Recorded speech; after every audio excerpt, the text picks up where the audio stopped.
Born in the Showers, Auschwitz, May 31st, 1944. Newborn creatures, we marched out of the showers. Shorn and stripped, showered and uniformed, we marched. Women and girls from 16 to 45, rent from mothers and fathers, brothers and sisters, sons and daughters, and husbands. Transformed into a mass of bodies, we marched toward the barracks of Auschwitz. An abyss separated us from the past.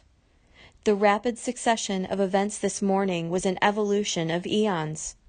Our parents and families belonged to the prehistoric past. Our clothes, our shoes, our hair, had they been real? The homes we left only recently were in distant lands, perhaps of make-believe. We were new creatures. Marching expertly in fives at a rapid, deliberate rhythm, we were an army of robots animated by the hysterics of survival. We survived the entry into Auschwitz. Unknowingly, we survived the selection of the diabolical Dr. Mengele, the handsome, psychotic monster who had tenderly stroked my golden hair and in a kindly voice advised me to double-cross his SS machinery and lie about my age so as to save my life.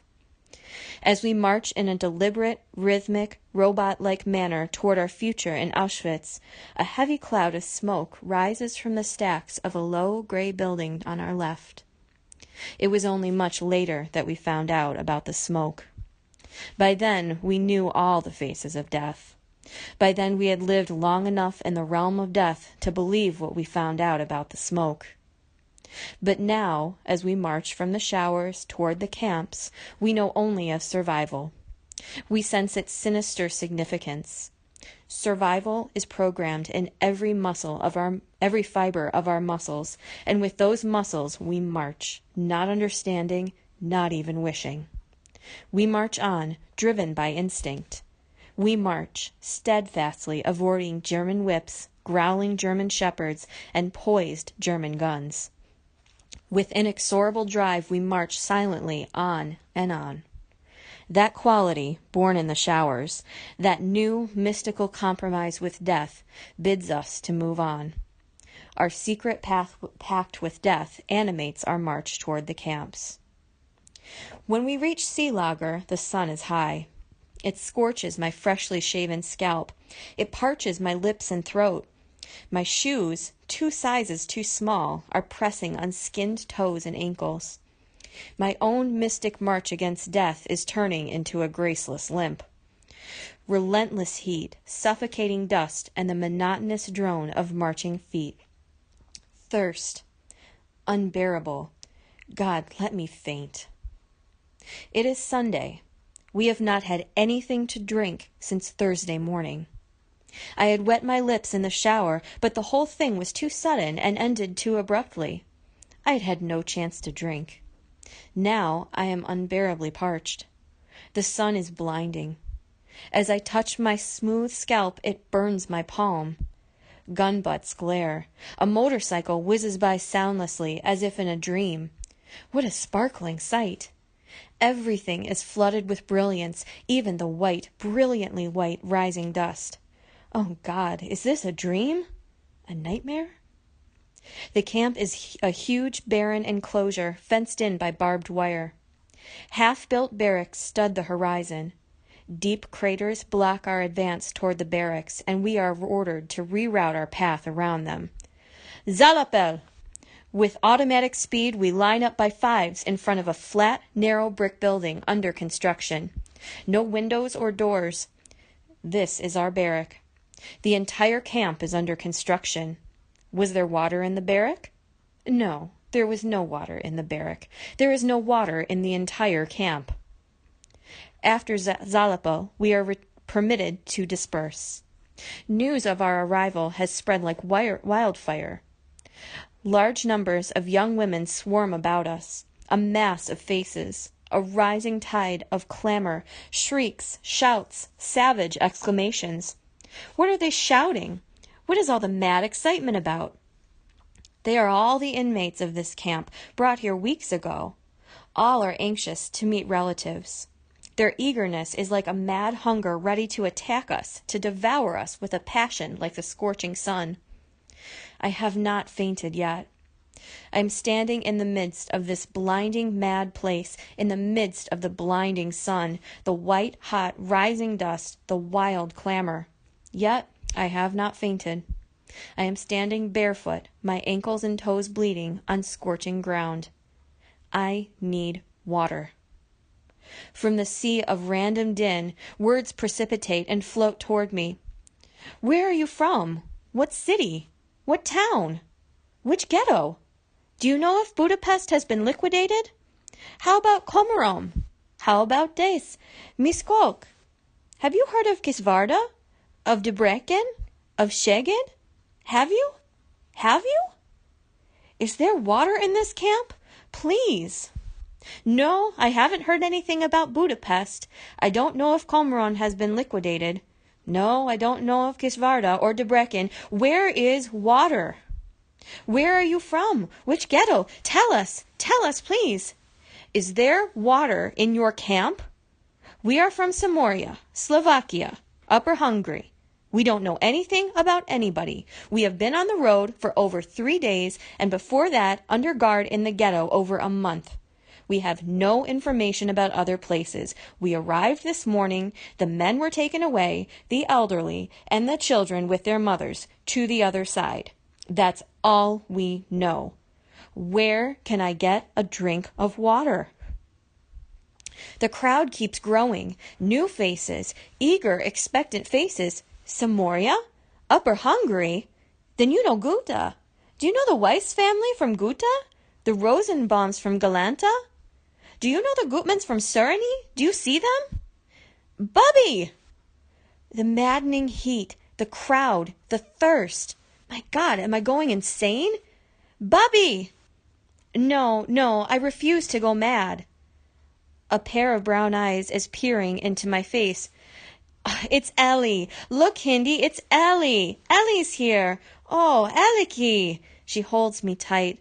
I thought you were Bubby. You look just like him. But who are you? Don't you recognize me? I'm Surrey. Surrey Schreiber, your cousin. Surrey! I scream. And you're Hindi. My God, you are here too. When did you get here? We came a few days ago. Who's with you? Mommy. She is here. She is with me here, but everybody else was taken away. Daddy, Bubby, Aunt Serena? I don't know where they are. Only young women and girls are here. We were also separated from everybody. Mommy, father, Lai, Brandy, Aunt Shaya, and grandmother went to the other side. What about Benzu and Elyu? Benzu was taken to the Russian front several months ago, and Elyu is in a Hungarian labor camp. Only the two of us remained. But now we found you. We will be together from now on. Where is Aunt Laura? Let's go look for her. Surrey and Hindi are my cousins from Sátoraljaújhely in Hungary, daughters of my father's sister, Aunt Pearl. 4 years ago, I spent part of my summer vacation in their house. The happiest vacation of my life. It was a large house with many children and cats. Hindi was the oldest, about 19. Surrey was 16, a brunette beauty. Lai was my age, and Brendy a year younger. The two boys, Benzu and Elyu, treated me like an equal, although they were much older than I. Benzu was 21, and Elyu 17. Benzu, the handsome ladies' man, and Elyu, the yeshiva student with black hair, long payas, and long blue eyes. My grandmother, ignoring her lame leg, lorded it over the roost. Aunt Pearl, a heavy-set, good-natured blonde whose laughter rang like bells throughout the house, and Uncle Abram, a Hasid with a rich brown beard and generous disposition, looked to grandmother for advice and discipline. She held the reins of family and business. Now they were all gone. To the other side. Only Surrey and Hindi are here. We go to look for Mommy and find her lying on the ground. She is half asleep, her lips cracked. A red blister has formed on her nose, covering its whole length. Mommy is surprised to see my cousins, but too exhausted to exhibit joy. Her first question is, "Where do we get drinking water? Do you know?" "There is no water in this camp," Hindi and Celia explain. "There is black coffee in the morning and soup in the evening. During the day, the inmates drink from the lake." "Lake? Where is it?" Mommy wants to go to the lake at once. Suri and Hindi lead us to a puddle, a large hollow in the ground filled with murky water. It has an unpleasant odor. "To drink from this? It's putrefied. It's filthy. It stinks." I look at my cousins with horror. "You drank from this?"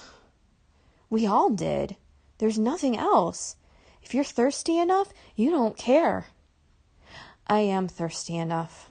My tongue is covered with a layer of whitish stuff, and my lips have begun to crack. But I could never drink from the filthy, smelly swamp. Mommy bends down and takes a handful of water to her mouth. "It's not so bad. Hold your nose, then gulp." "It's not that bad. Drink, Ellie. I feel a little better already." I raise a palmful of swampy water to my lips. The smell makes my stomach heave, but I have no urge to vomit. My stomach has been empty for a long time. I close my eyes and hold my nose with my other hand. Then I quickly slurp. It's not bad at all. As a matter of fact, I like it. I delight in the touch of wetness on my lips, mouth, and throat. I take another palmful and drink, now greedily gulping without holding my nose. The smell does not matter. The water quenches and revives. "No more, Ellie. Please, don't drink more. Some girls got very sick. They drank too much." Hindi forces me to spill the third palmful. The women in our transport are sprawling on the ground when we get back from the lake. Most are lying with eyes closed, oblivious to the bustle around them. The shouting and calling of names continues. Sudden exclamation of recognition, frantic embraces, shrieks, cries, and more embraces. Some lonely figures move on, looking and searching farther, appearing more forlorn and dejected with every failure.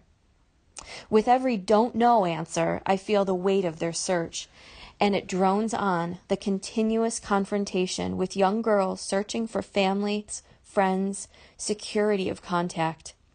Every "don't know" brings visible despair. I start to modify my style. "The transport you're looking for is over there. Perhaps they know." Mommy has long withdrawn from the crowd. Overcome by fatigue, she sits in one of the deep holes. Suddenly, I spot a tall figure wandering about, shouting, "Laura! Laura! Laura!" "Aunt Celia!" It is Mommy's sister, my youngest aunt, my beautiful, stylish aunt. Even now, as she meanders about in the drab gray garb with shaven scalp, she looks distinguished. "Aunt Celia!"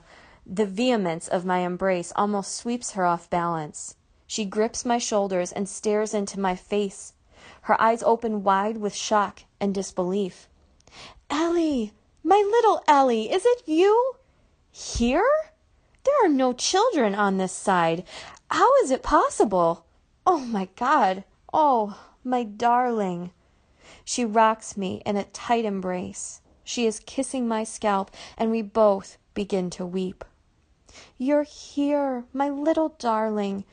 Are you alone?" "Mommy is here too. Come, I'll take you to Mommy." "Your Mommy is here too? My God, my God." We find Mommy sleeping in her hole. Aunt Celia kneels and strokes her face. Mommy opens her eyes wearily as if in a drunken haze. Then suddenly she recognizes her sister's tear-stained face, and she sits up in alarm. "Celia!" Aunt Celia crawls into the dusty hole, and the two sisters hold each other in a silent clasp. They have not seen each other for 3 years, and now a reunion in the scorching hole in Auschwitz. Still sobbing, Aunt Celia reaches into her bosom and takes out a lump of black substance tied onto a string around her neck. She unties it and hands it to Mommy. "Here, Eat it. What's this? It's bread, my bread ration. Eat it, it's yours. I want you to have it. You must be very hungry. This is bread? It looks like a cake of mud. How can you eat this? Eat it. You won't get anything to eat until the evening Zalapel. Mommy takes a bite and tears spring into her eyes. I can't eat this. You must. There's nothing else. She takes another bite, swallows it, and promptly throws up. Her tears flow on dusty cheeks. I can't. I'd rather starve. Aunt Celia cries too. She bends down to wipe away the tears with the edge of her prison garb. Lori, if you don't eat, you will not live. You must. I snatch the bread from Mommy's hand and begin to eat. The dry, mud-like lump turns into wet sand particles in my mouth. The others have eaten it. I swallow. The first food in Auschwitz, to survive. Aunt Celia tells us her husband and son have been arrested by the Arrow Cross, the Hungarian Nazis. My cousin Imra is 17, tall, dark, and very handsome, a virtual copy of Aunt Celia. We decide to form a family of 5 and vow never to be separated from each other. Suri says it is much easier to survive in Auschwitz if you are 5. Bread and food is distributed on Zalapel. Every 5 get 1 portion of bread and 1 bowl of food. Those ahead of you take the first bits of bread and the first gulps of food. If you are tall and stand last, you get the smallest piece of bread, and the bowl may be empty by the time it reaches you. But if you have family or friends on the line, you are careful to share it equally. We stand evening Zalapel together. But when the bowl of food is handed to me, I am unable to take a gulp. It is a dark green, thick mass in a battered wash bowl crusted with dirt. No spoons. You tilt the bowl until the mass slides to the edge, then gulp. The dark mush smells and looks repulsive. The edge of the bowl is rusty and cracked and uneven with dried-on smut. My nausea returns in a flash. I quickly hand the bowl to Mommy. She takes a gulp and begins retching. I try again. This time I take a mouthful, but cannot swallow it. It has grains of sand in it, just like the bread, and something else, pieces of glass and wood and cloth. I spit it out and begin to vomit. My empty stomach feels as if it were rising through my gullet. Never mind, we all threw up at first, but then we learned to swallow it. It's food. You must eat to live. Close your eyes. Hold your nose. Now gulp. Suri's gentle but firm admonition gives me impetus. I gulp, and again, 4 times. Good girl. What wisdom moved my beautiful 16-year-old cousin to store in a few days the secret of survival against all odds. The secret of triumph over death. And what cruel fate ultimately robs her of it? I never find out. Our family of 5 is separated during Zalapel. Aunt Celia, Hindi, and Suri are ordered back into their barracks. Mommy and I stand on Zalapel until long after nightfall. It turns very cold. Under the loose garb, the chill of wind reaches every particle of my bare body. A slow shiver begins on the lines. In time, the rhythmic shiver of thousands standing on Zalapel in the dark, cold nights of Auschwitz will become a familiar sound. But now it is news to my ears. It is the conclusion of my first day in Auschwitz, the first day of my new life.